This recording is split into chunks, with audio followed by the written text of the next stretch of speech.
Infiniti sono i modi di esprimersi ed ognuno è valido in sé, ma quando l'intuizione è felice trasmette il messaggio con immediatezza e tocca la sensibilità di ciascuno di noi, obbligandoci alla riflessione.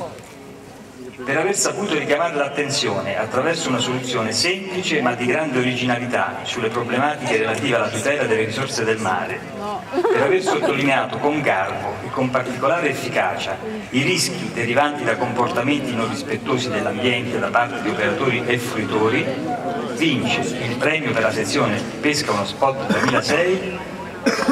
È questo che vuoi? Di Vittorio Veneto.